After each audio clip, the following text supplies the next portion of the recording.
Hello, dear viewers. I'm back again. What if I told you the peace deal that was promised to Palestinians was actually a trap? Yes, in 1993, the world celebrated a handshake on the White House lawn. Yasser Arafat smiling, Yitzhak Rabin smiling, and Bill Clinton clapping behind them. The media called it peace in our time, but for Palestinians, this was not peace. This was the betrayal. The handshake that shocked the world. The Oslo Accords signed on September 13, 1993 promised hope. It said Palestinians would get limited self-rule in parts of West Bank and Gaza. Israel would withdraw from some areas. Final peace talks would happen within 5 years. For the first time, the PLO recognized Israel's right to exist, and Israel recognized the PLO as a representative of Palestinians. The world cheered, but on the ground, Palestinians felt something different. As a Palestinian scholar, Edward Said said famously, Oslo was a Palestinian Versailles, an agreement between the weak and the strong. What Palestinians really got? Yes, Palestinians got a local government, the Palestinian Authority, which could run schools, hospitals, and issue ID cards. But Israel kept the real power. Borders, airspace, water resources, movement between the cities, etc., etc., etc. Even traveling to Gaza from West Bank needed Israeli permission. Human rights groups described it clearly. The occupation didn't end, it was just outsourced to Palestinian Authority.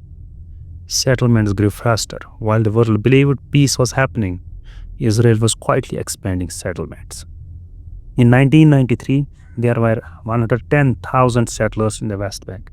By 2000, there were over 200,000. One Palestinian negotiator summed it up perfectly. We got the cities, but they kept the land. The Oslo map divided West Bank. The West Bank was split into 3 zones: Area A, Area B, and Area C. Area A containing Palestinian control, only small cities. Area B, Palestinian civilian control, but Israeli military control. Area C, full Israeli control, about 60% of the West Bank, rich farmland and water resources. And Jerusalem, Palestinians got nothing. Gaza also remained under strict Israeli control. No free borders, no control of its sky or sea. Palestinian reaction. At first, some Palestinians believed Oslo would bring freedom, but soon they realized nothing had changed. Checkpoints remained, settlements expanded, the daily humiliation continued. Hamas, which opposed Oslo, grew in popularity by calling it a sellout deal. Palestinian leader Hanan Ashrawi warned this agreement changed the form of occupation, but not its reality. Rabin assassination and the death of hope. In 1995, Israeli Prime Minister Yitzhak Rabin, who signed Oslo, was assassinated by a Jewish extremist. After his death, more hardline Israeli leaders took control and the peace process collapsed. By 2000, Palestinians had lost hope.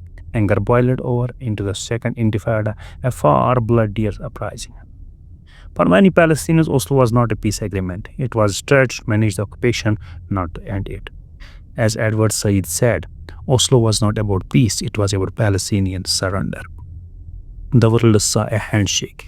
Palestinians saw their land shrinking and more soldiers on their streets. And that broken promise lit the fire for next uprising, the Second Intifada. That's coming next in part 6 of 70 Years of Humiliation Resistance, because history cannot be silenced out. Stay tuned to Muhammad Munazam channel. Subscribe, like, and share. Thank you.